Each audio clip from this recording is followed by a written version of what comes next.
Good morning dear student. Eighth class की YouTube class में आप सभी का हार्दिक अभिनंदन है। हम पढ़ रहे थे चतुर्भुज के बारे में। पिछली क्लास में हमने 3.1 के बारे में 3-4 क्वेश्चन किए थे हल। उसके अंदर एक क्वेश्चन था अपने जिसमें मैं बोल भी रहा था कि कुछ मिस्टेक हो रही है और उसमें हमसे मिस्टेक हो ही गई थी। देखो, एक था अपने अवतल चतुर्भुज।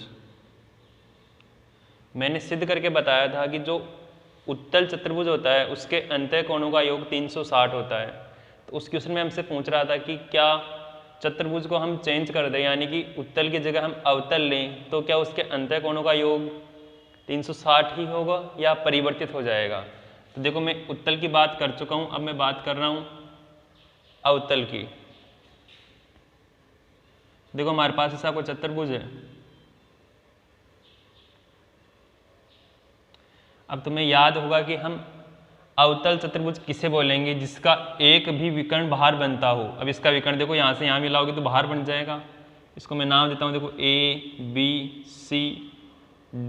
अब हमें इसके अंतः कोणों का योग बताना है कि 360 होता है या 360 से ज़्यादा होता है या 360 से कम होता है। तो देखो, मैं इस कोण को मानता हूँ 1, इसको मानता हूँ 2। इसके लिए मेरे को इसको चतुर्भुज में बांटना पड़ेगा। देखो, ये बन गया त्रिभुज, ये बन गया त्रिभुज, मतलब दो त्रिभुजों से मिलकर एक चतुर्भुज का निर्माण हो गया हमारे पास।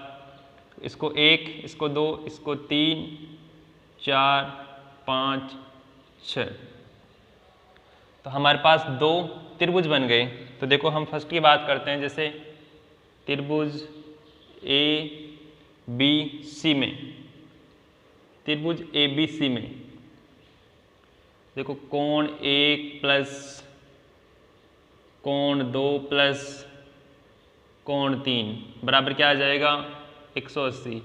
ये तो अच्छी तरह दिमाग में बैठ गया होगा कि त्रिभुज के तीनों कोणों का योग 180 होता है या 360 होता है। चतुर्भुज आते तो 360 हो जाएगा, त्रिभुज आते हैं 180 हो जाएगा। इसी प्रकार हम बात करें ACD की। इसी प्रकार त्रिभुज ACD में, तो देखो ACD में 4, 5, 6, कोण 4, कोण 5, कोण 6 बराबर 180। अगर इसको मैं समीकरण 1 मानता हूं तो ये समीकरण 2 हो गया। अब मैं लिखूंगा समीकरण 1 प्लस समीकरण 2 से। तो देखो, कोण 1 प्लस कोण 2 प्लस कोण 3 प्लस कोण 4 प्लस कोण 5 प्लस कोण 6 बराबर क्या आ जाएगा हमारे पास 180 प्लस 180। अब देखो, ये तो जोड़े हैं ना, इनको मैं एक जगह कर लेता हूं। जैसे इस साइड लिख देता हूं, कोण 1 प्लस 4 प्लस 2 सिंगल है तो कोण 2, 3 और 5 तो कोण 3 और कोण 5 प्लस कोण 6 सिंगल है। अब देखो, 180 और 180 को हम ऐड करेंगे तो क्या आ जाएगा 360। देखो, कोण 1 और 4 से क्या मिलके बन गया, 1 और 4 से मिल गया हमें कोण A प्लस 2 से क्या बन गया कोण B, 3 और 5 से क्या बन गया C, और 6 से क्या बन गया अपने पास D बराबर क्या आ गया 360। तो हम क्या कह सकते हैं, देखो, अतः हम कह सकते हैं कि अवतल चतुर्भुज के अंतः कोणों का योग 360 होता है। ये अच्छे से समझ में आ गया होगा। अब आराम से, कोई दिक्कत नहीं होनी चाहिए इसमें।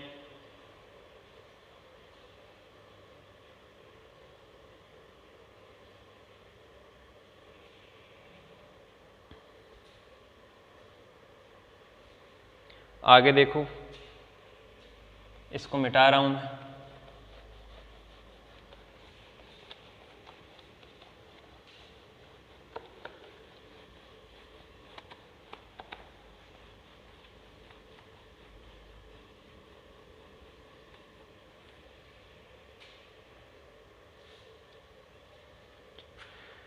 ये चल रही है हमारी 3.1 एक्सरसाइज। आगे देखो इसका क्वेश्चन नंबर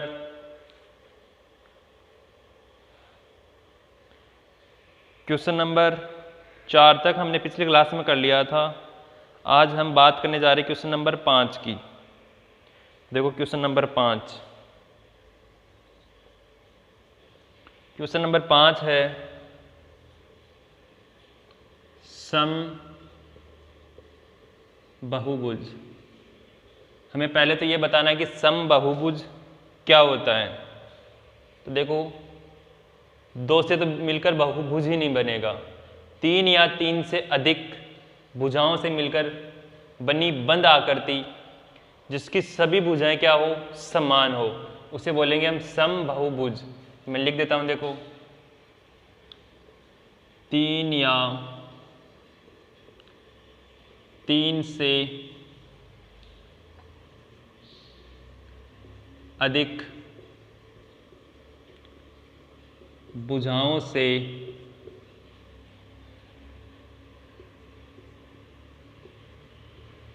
मिलकर बनी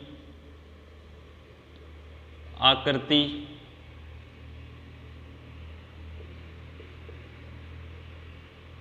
जिसमें सभी भुजाएं समान हो, बहुभुज कहलाती है या समबहुभुज कहलाती है। समबहुभुज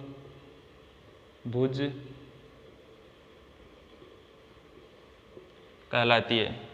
बड़ी आसान है। अगर हम इसको पढ़ते हैं ना कि समबहुभुज किसे कहते हैं, तो एकदम ये सम क्या बोल रहा है, सम का मतलब समान, और बहुभुज का मतलब, बहु का मतलब बहुत ज़्यादा होगी, भुज का मतलब भुजा। इसमें 2 भुजा बोले तो 2 भुजाओं से मिलकर हमारे पास बहुभुज नहीं बनेगा, इसलिए हम 3 या 3 से अधिक, अब 3 से अधिक कितनी भी भुजाएं हो सकती है। आगे इसका फर्स्ट है 3 भुजाएं। अब ऐसी आकृति इसमें 3 भुजाएं होगी और वो समान होगी, तो उसे हम क्या बोलेंगे, उसे बोलेंगे हम सम भाव का मतलब भुजा, और 3 भुजाएं होगी तो त्रिभुज, समबाहु त्रिभुज। जिसमें 3 भुजाएं हो और तीनों बराबर हो उसे बोलेंगे हम समबाहु त्रिभुज। सेकंड इसका 4 भुजाओं का, जिसमें 4 भुजाएं हो उसे बोलेंगे हम सम, 4 का मतलब क्या हो गया, चतुर्भुज। क्या बोल रहा है इसमें, 4 भुजाएं हो। आगे देखो, थर्ड है इसका 6 भुजाएं। 6 भुजाओं का मतलब क्या हो गया, सम सब में लगेगा, सम का मतलब समान हो जाएगा, षट भुज। यानी कि हमारे पास क्या बन गया, सम षट भुज, जिसमें कि 6 भुजाएं क्या होगी, समान होगी एक तरीके से।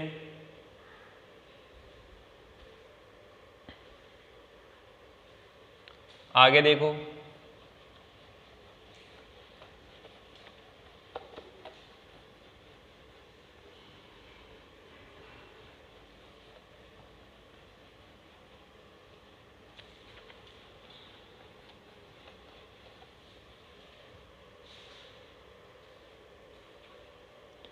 अब बात करते हैं क्वेश्चन नंबर 6 की।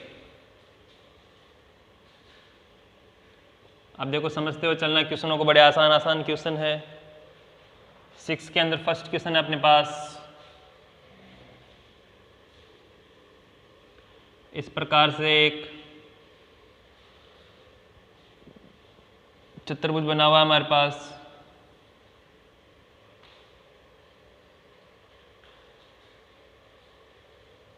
इसका ये कोण अक्स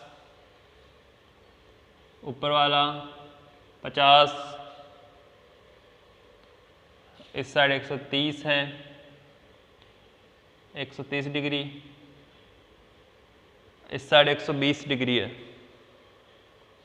तो हमें अज्ञात कोण यानी कि अक्स का मान ज्ञात करना है।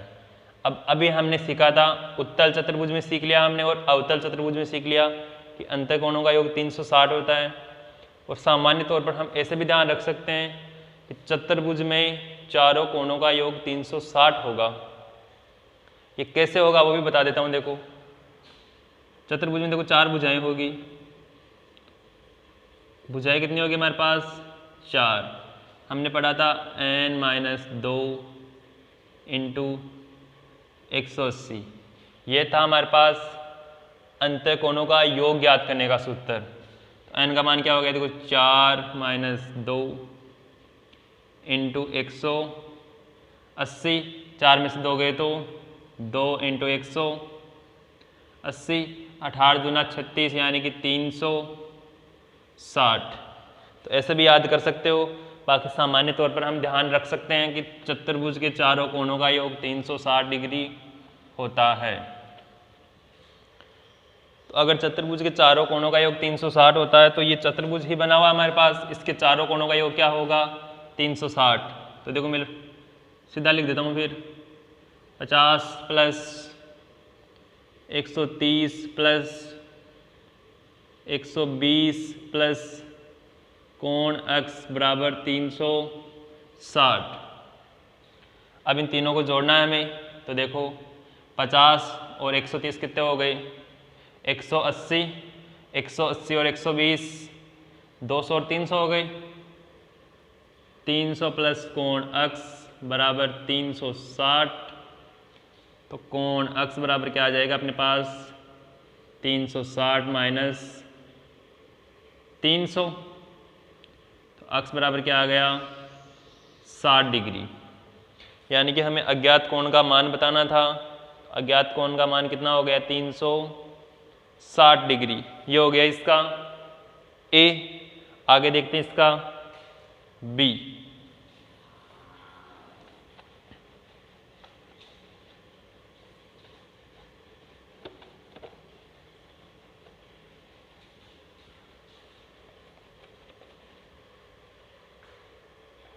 आगे देखो B।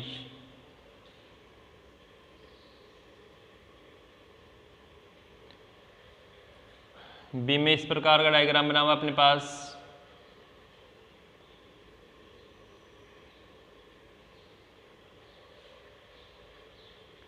यहां बाहर वाला एंगल दिया हुआ 90। ऊपर है अपने पास अक्स दिया हुआ, ये वाला दिया हुआ 70 और इस साइड है 60। ठीक है। अब हुआ क्या इसमें देखो, केवल हमें 2 कोणों का मान पता है, तीसरे का हमें ज्ञात करना है और चौथे का हमें पता ही नहीं है कि इसका मान क्या होगा। लेकिन हम जानते हैं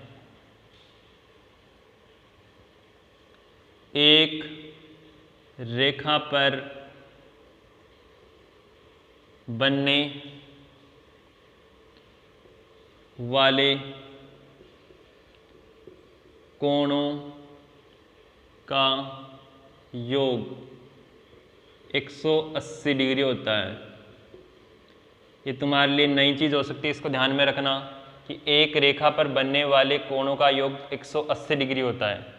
तो देखो अगर ये एक रेखा हमारे पास सीधी रेखा है, ये इधर वाला 90 डिग्री है, समकोण का मतलब 90 डिग्री होता है, तो ये अंदर वाला भी कितने का होगा? 90 डिग्री का होगा।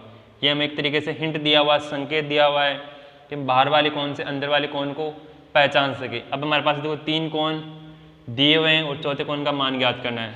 तो वही नियम लग जाएगा कि चतुर्भुज के चारों कोणों का योग 360।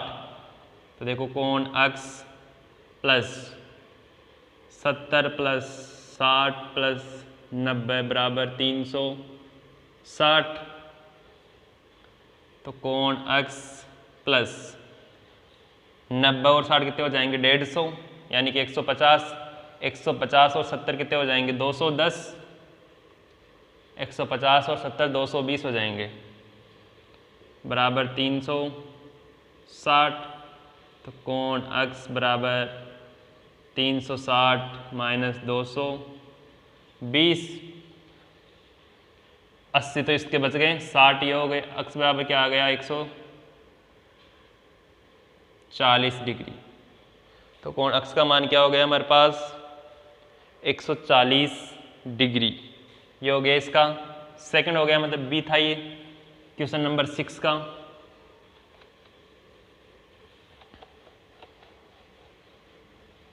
आगे देखो, अभी क्वेश्चन नंबर 6 ही चल रहा है अपने। अब बात करते हैं क्वेश्चन नंबर सी, यानी कि इसका थर्ड क्वेश्चन है ये देखो, सीधी लाइन अपने पास इस प्रकार से बना हुआ है।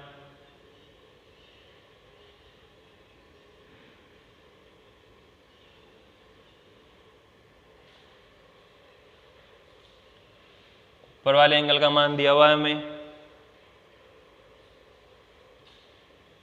30, इसका मान दिया हुआ 70, इसका दिया हुआ 60 और इन दोनों का मान ज्ञात करना, यानी कि सेम है ये, इसका मान भी अक्स है और इसका मान भी अक्स है। तो देखो अभी हमने सीखा था कि एक लाइन पे बनने वाले कोणों का योग 180 डिग्री होता है। तो देखो ये 70 है, तो इसके अंदर वाला कितने डिग्री का हो जाएगा 110 का। इसी प्रकार ये 60 का है, तो अंदर वाला कितने का हो जाएगा 120 का। अब ये कैसे आ रहे हैं वो जानना चाहो तो देखो, इसको मानता हूँ जैसे मैं y, इसको मानता हूँ मैं z, वही लाइन आ जाएगी वापस। एक रेखा पर बनने वाले कोणों का योग 180 डिग्री होता है। मैं देखो सीधा लिख रहा हूँ 70 प्लस y बराबर 180 डिग्री, तो y बराबर 180 माइनस 70, तो y बराबर 110 डिग्री। इसी प्रकार मैं z की बात करूँ तो z प्लस 60 बराबर 180 डिग्री, कोण z की बात कर रहे हैं हम। तो देखो z बराबर क्या आ जाएगा 180 माइनस 60, तो कोण z बराबर 120 डिग्री आ गया हमारे पास। इसका मान हो गया, इसका मान हो गया। अब एक बार देखो ये चतुर्भुज है या पंचभुज है, एक भुजा, 2, 3, 4 और 5 भुजाएं हैं। तो अब हमें पता होना चाहिए कि पंचभुज के अंतःकोणों का मान कितना होता है। 360 तो केवल चतुर्भुज का होता है। तो देखो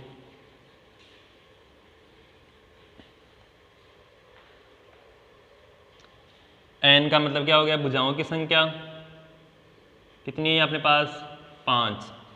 मैंने अभी पिछली क्लास में क्या पिछले क्वेश्चन में बताया था कि अंतःकोणों का मान कैसे ज्ञात करते हैं। n माइनस 2 इंटू 180 बराबर क्या होता है, इससे अंतःकोणों का योग।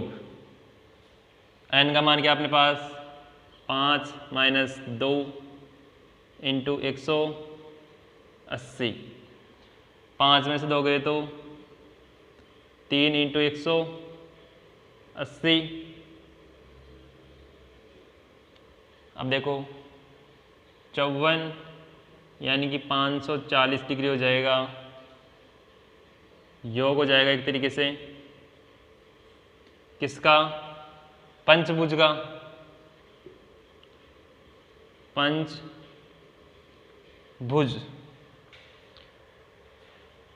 तो देखो अपने पास 5 कोण हैं, इन पांचों को लिख देता हूं मैं।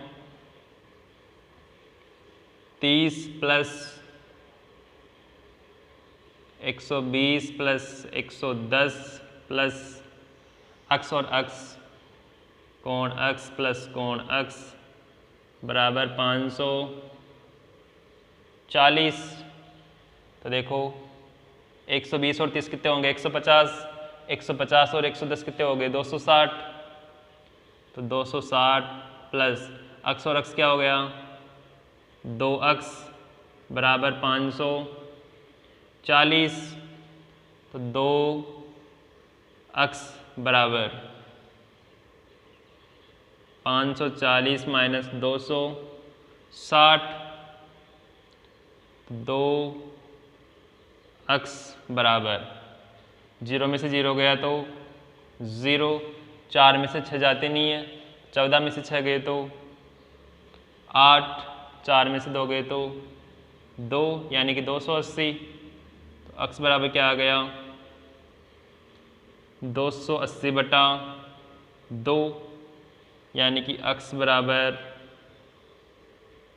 140 डिग्री। अक्स बराबर आ गया हमारे पास 140 डिग्री। ये हो गया क्वेश्चन नंबर 6 का सी। देखो दिखने में थोड़ी सी प्रॉब्लम हो सकती है, थोड़ा सा फोकस आ रहा है, बाकी कोशिश करना, समझ में आ जाएगा आराम से।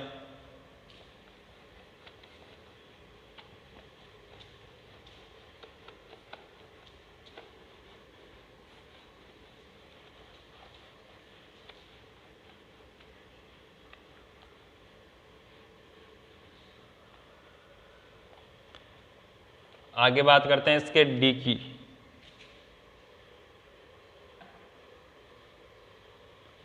डी है इसका हमारे पास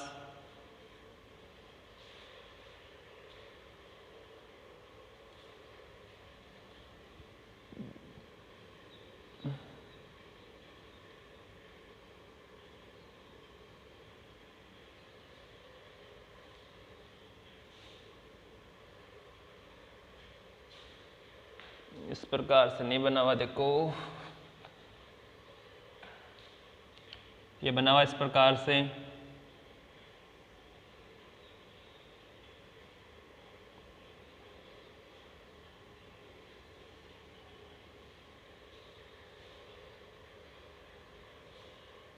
दो 2 4 1 5 से ये पांचों भुजाएं क्या है इसकी सेम है, यानी कि ये पंचभुज अपने पास, इसके जो कोण है ये अक्ष है, ये अक्ष है, ये अक्ष है, ये भी अक्ष है और ये भी अक्ष है, यानी कि समपंचभुज होगा। हमें इस अक्ष का मान ज्ञात करना है। तो देखो अभी मैंने ज्ञात किया था n बराबर क्या है, यहाँ पे 5 है, तो अंतःकोणों का योग क्या होता है, अंतःकोणों का योग होता है अपने पास n-2 इंटू 180। n का मान क्या हो गया अपने पास 5, 5 माइनस 2 इंटू 180, 5 में से 2 गए तो क्या आ गए 3 इंटू 180। अब 3 को 180 से गुणा करोगे तो क्या आएगा 540। वैसे अभी हमने ज्ञात भी किया था, देखो तो इन पांचों कोणों का योग किसके बराबर आएगा 540 के बराबर। देखो 1 2 3 4 5 हो गए, यह आएगा 540 के बराबर।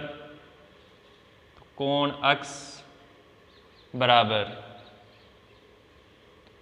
540, यह आ गया 5, क्योंकि योग करने पे 5 अक्स तो हो रहा है ना, ये अक्स बराबर 540 बटा 5, 5 का भाग दोगे तो देखो 1 4 में जाएगा नहीं, 0 5 अंटे 40, यानी कि 108 डिग्री आ गया।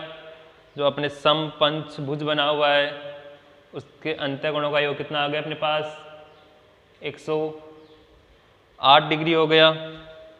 एक क्वेश्चन और देखते हैं, देखो क्वेश्चन नंबर 7।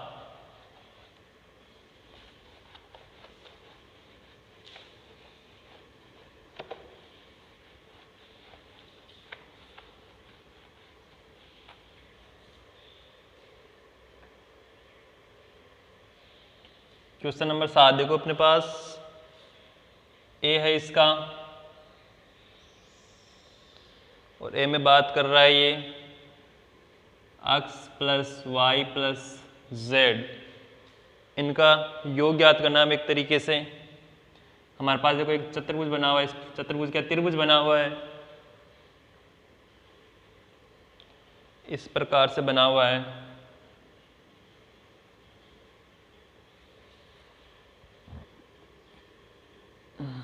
तो देखो इसमें ये दिया हुआ 30, ये दिया हुआ z,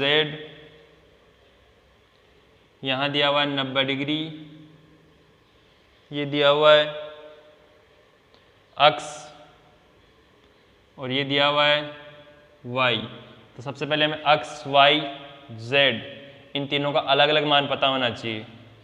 देखो z का मान क्या हो जाएगा, एक रेखा पे बनने वाले कोणों का 180 होता है, 30 तो ये हो गया, तो ये कितना हो गया 150, 150 और 30 करोगे तो क्या आ जाएगा अपने पास 180।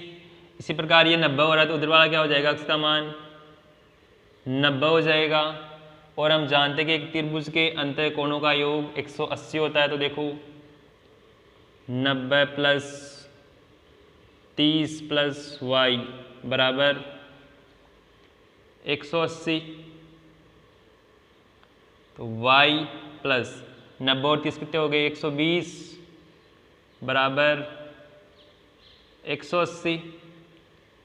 y बराबर 180 माइनस 120, तो y बराबर क्या आ गया अपने पास 60, यानी कि y का मान क्या है 60। अब हमें ज्ञात करना है एक तरीके से, इसमें देखो x plus Y plus Z बराबर, x का मान देखो क्या अपने पास 90 प्लस y का मान 60 प्लस z का मान 150।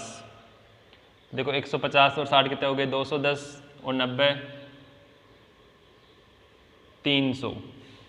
तो x plus Y plus Z, कुछ मिस्टेक की है क्या हमने, एक बार देखो थोड़ा सा देखता हूँ।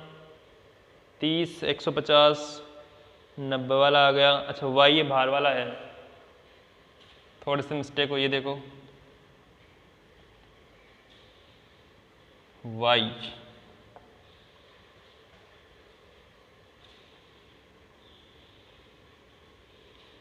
y अपने पास इसको मान रखा है,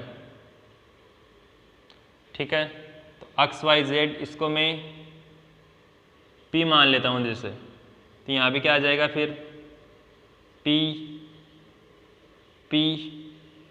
यहाँ भी p, यहाँ p का मान 60 आ गया, p का मान 60 आ गया, तो फिर y का मान क्या आ जाएगा यहाँ से 120, क्योंकि दोनों का योग कितना होगा 180, तो यहाँ क्या आ जाएगा 120। अब इनका योग करोगे तीनों का, यह आएगा 360। तो इससे हम क्या कह सकते हैं कि एक त्रिभुज के बाह्य कोणों का योग कितना होता है 360 डिग्री होता है। आगे पढ़ेंगे हम नेक्स्ट क्लास में। Thank you.